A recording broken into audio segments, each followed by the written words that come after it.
అమరావతిలో రైతులు ఎవరైతే ఉన్నారో వాళ్ళ పిలుపు మేరకే మా నాయకులు అమరావతి వెళ్తే వాళ్ళ మీద దాడి చేయటం దుర్మార్గం. ఇది ప్రభుత్వ పిరగి పంద చర్య. అక్కడ జరుగుతున్న అవినీతిని బయట పెడతారనే భయంతో మా వాళ్ళ మీద దాడి చేశారంటూ జగన్మోహన్ రెడ్డి గారు మాట్లాడుతున్న మాటలు ఎలా చూడాలంటారు దీన్నంతా? గతంలో అసలు ఇక్కడ రాజధాని వద్దన్నటువంటి వ్యక్తి ఇక్కడ ఆయన వెళ్ళి పరిశీలించేది ఏంటండి? మొన్నటిదాకా దాన్ని అంతా కూడా శ్మశాన వాటికలాగా తయారు చేసి మరి ఆ రకంగా వాళ్ళు ఇది శ్మశానం అని చెప్పినట్టు వ్యక్తులు ఇప్పుడు వెళ్ళి ముసలి కన్నీరు కారుస్తాము, మేమంతా చూస్తాము, ఇక్కడ అవినీతి జరుగుతుంది అని చెప్పడం అనేది హాస్యాస్పదంగా ఉంది.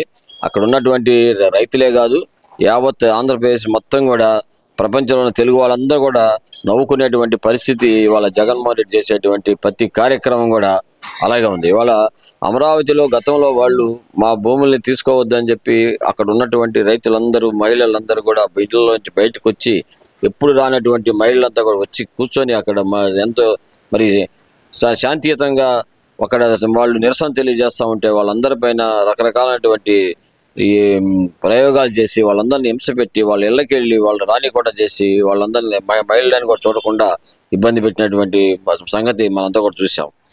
ఇవాళ చాలామంది రైతులు బాధపడే పరిస్థితి తీసుకొచ్చింది ఎవరంటే మీరే.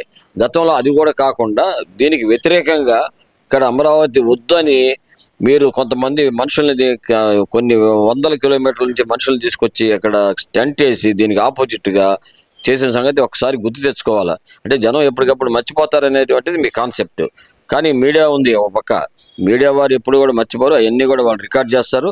ఆ రికార్డు ప్రకారం ఇప్పుడు మీరు ఒకసారి చూడండి, గతంలో వాళ్ళు ఎన్ని రోజులు చేస్తే అన్ని రోజులు ఈయన డబ్బులు ఇచ్చి మరి ఆయన ప్రభుత్వం డబ్బులతోనే వాళ్ళందరికీ కూడా అక్కడ ఆపోజిట్లో టెంట్ వేసి నిరసన మాకు కావాలి, ఇక్కడ వద్దు అని నిరసన తెలియజేసి తర్వాత ఎస్సీలకి ఇవ్వండి స్థలాన్ని అని చెప్పి రకరకాలైనటువంటి జిమిక్కులన్నీ కూడా చేసినటువంటి ఘనత మీది. అలాంటి వాళ్ళు ఇవాళ మీరు వచ్చి మేమంతా ఇక్కడ పరిశీలిస్తాము, చూస్తాము, అవినీతి జరుగుతుంది అని చెప్పడం అనేది చాలా గౌరవం. అసలు దీనికి ప్రధాన కారణం ఏంటంటే, మీరు ఒక్కసారి కనుక కొత్తగా వేసినటువంటి హైవే పైన వెళ్తూ ఉంటే అటువైపు కుడివైపు ఎడమవైపు కాజా వైపు నుంచి వెళ్తూ ఉంటే కుడివైపు ఎడమవైపు ఎలా ఉందంటే ఒక గొప్ప రాజధాని ఇక్కడ తయారవుతుంది అన్నట్టుగా ప్రతి అంగుళం కూడా అక్కడ పని జరుగుతూ ఉంది. అలాగే మరి కనెక్షన్ ఉన్నటువంటి పెద్ద పెద్ద రోడ్లన్నీ కూడా వేయటం జరుగుతూ ఉంది. అలాగే రేపు రాబోయే కాలంలో మరి అమరావతికి ఎయిర్పోర్ట్ కూడా రాబోతూ ఉంది. అమరావతి అనేది మరి దేశంలోనే ఒక మంచి క్యాపిటల్గా తయారవుతుంది. కాబట్టి అది మీకు వచ్చిన అక్కడ ఉండే ఇంటెలిజెన్స్ రిపోర్ట్ల వల్ల అక్కడ మీ విలేకరుల రిపోర్ట్ల ద్వారానే మీరు అది తెలుసుకొని దీన్ని ఎట్లా మాపు చేయాలి, దీన్ని ఎట్లా మోసం చేయాలి, దీన్ని ఎట్లా రాకుండా చేయాలి, అభివృద్ధి చేయకుండా ఎలా ఉండాలనే ఆలోచనతో చేస్తున్నటువంటి సంగతి ప్రజలందరూ కూడా తెలుసు అనే సంగతి ఒకసారి మీ ఆంధ్ర వాయిస్ ద్వారా తెలియజేసుకుంటాం. అంటే ఇక్కడ గతంలో చూసాము, జగన్మోహన్ రెడ్డి గారు అప్పుడు 1631 రోజు రాజధాని రైతులు ఏ ధర్నాలు చేస్తున్నా సరే ఏ రోజు పట్టించుకోని జగన్మోహన్ రెడ్డి గారు ఇప్పుడు 2-3 రైతులు పొలం ఇవ్వకుండా అడ్డుపడితే వాళ్ళకి మేము సపోర్ట్గా ఉంటాం, వాళ్ళకి లీగల్గా సహాయం చేస్తాం, అవసరమైతే నేనే వస్తాను అక్కడికి అంటున్నారు కదా. మరి ఎలా చూడాలంటారు ఇదంతా? గతంలో కూడా ఒక ఆయన ఈ అమరావతి రాజధానిలో అక్కడ ఉన్నటువంటి అరటి తోటలు, అక్కడ ఉన్నటువంటి గడ్డివాములు ఇవన్నీ కూడా తగలబెడితే మీరు బాపట్ల ఎంపీగా సీట్ ఇచ్చినటువంటి ఘనత చరిత్ర మీది, అందరికీ తెలిసిన విషయం. అలాంటి వాడిని తీసుకొచ్చి నువ్వు ఆ రోజు ఈ voter MLA list, MP list అతని ద్వారానే అతని చేతుల మీదగానే ఆ రోజు ఇచ్చావు. అంటే దీన్ని బట్టి అర్థమవుతుంది ఏంటంటే మీరు ఎవరైతే నేరం చేస్తారో నేరస్తులకి సపోర్ట్గా ఉంటారనేది. ఆ రోజు జరిగినటువంటి ఎవరైతే ఆ రైతులకి అరటి తోటలు ఎన్ని తగలబెట్టారో ఆ వ్యక్తి ఎలా చేసినా కూడా వాడికి సపోర్ట్ చేసి మీరు వాడిని గొప్ప నాయకుడిగా తయారు చేసినటువంటి వ్యక్తి మీరు. ఆ తర్వాత అతను వచ్చి ఏం చేశాడు? అంత అరాచకం, అంత గందరగోళం చేసి చాలా ఇబ్బందికరమైన పరిస్థితి. వాళ్ళ కొడుకులైతే చాలామంది విజయవాడలో చాలామందిని హింస పెట్టి చాలా మన వెహికల్స్ స్పీడ్గా నడుపుతూ చాలా మానసికమైన ఇబ్బంది పెట్టినటువంటి ఘనత మరి ఆ గతంలో జరిగినటువంటి ఒక ఎస్సీ నాయకుడు. అంటే ఎస్సీ నాయకుడు కాబట్టి ఏ పనైనా చేపించవచ్చు అనేటువంటిది కాన్సెప్ట్ మీది. ఇలాంటి ఆలోచన చేసి ఇవాళ కులాన్ని అడ్డం పెట్టుకొని నడిపేటువంటి రాజకీయం మీది అని చెప్పి మరొకసారి మీ ఆంధ్ర వాయిస్ ద్వారా తెలియజేసుకుంటాం. ఒకవైపు జగన్మోహన్ రెడ్డి గారు కానీ వైసీపీ నాయకులు కానీ ఇలా మాట్లాడుతుంటే బొత్స సత్యనారాయణ గారేమో మావిగానే మా విధానం అంటూ ఆయన మాట్లాడటం, ఒక పక్కన వీళ్ళేమో అమరావతి రైతుల పరిరక్షణ కోసం మేము పోరాడతామంటాం. ఏంటంటారు ఈ 2 నాలుకల ధోరణిని ఎలా చూడాలంటారు? అది వాళ్ళకి అసలు జ్ఞానం ఉందో జ్ఞానం లేదో తెలియదు. ఇదే సత్యనారాయణ గారు ఏం మాట్లాడాడు గతంలో, ఇది అసలు రాజధానే కాదు, ఇది ఒక ఎడారి ప్రాంతం కూడా కాదు, ఇది ఒక శ్మశానం అని చెప్పినటువంటి అసెంబ్లీ సాక్షిగా చెప్పినటువంటి మీరు ఇవాళ మీరు మాట్లాడటం అనేది హాస్యాస్పదంగా ఉంది. మీరు అసలు ఏం మాట్లాడతారో ఎప్పుడు ఏం మాట్లాడతారో ఎవరికి అర్థం కాదు. కాబట్టి సత్యనారాయణ గారు మాటలు అసలు ఎవరు కూడా దేంట్లో తీసుకోరు. అసలు ఆయన నవ్వుకుంటారు, ఆయన పేరు చెప్పగానే ఎవరైనా సరే నవ్వుకుంటారు. ఇలాంటి ఆయనకి నుంచి మనం మాట్లాడటం కూడా తక్కువగా మాట్లాడాలి. ఎందుకంటే ఆయన కేవలం జగన్మోహన్ రెడ్డి గారు ఏం చెప్తే అది చేసేటువంటి వ్యక్తి.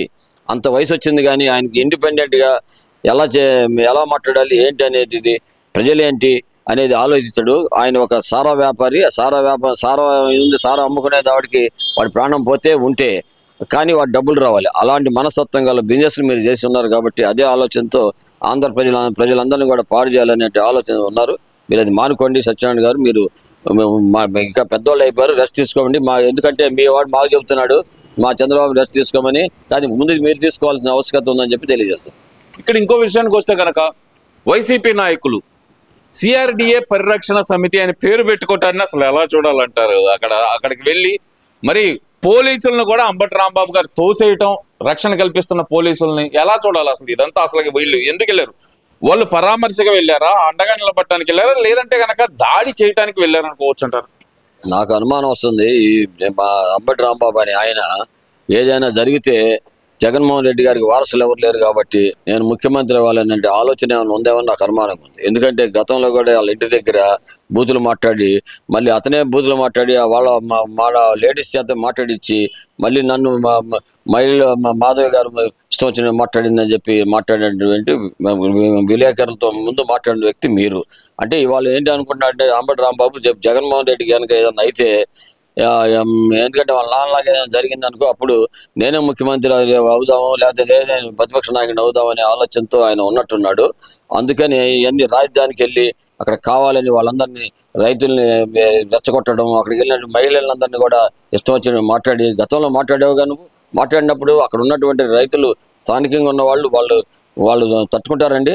ఇవాళ అవినాష్ తీసుకొచ్చారు అతను ఇవాళ అతన్ని నెత్తిపైన కోడిగుడ్లు వేయాల్సిన అవసరం ఉంది. అతను మాకు అర్థమవుతుంది ఏంటంటే ఇదన్నీ కాదు, మీరు అక్కడ వచ్చినట్టు వచ్చి మీ మనుషుల చేతనే రాళ్ళు వేయించుకొని కోడిగుడ్లు వేయించుకొని దీన్ని ఒక భూతత్వంలో చూపించి ప్రజలందరికీ కూడా చూడండి మేము మంచి కోసం వెళ్తే మమ్మల్ని కొట్టారని చెప్పడం కోసమే ఇది పెద్ద కుట్రతో జరుగుతున్నటువంటి రాజకీయ కుట్ర ఇది.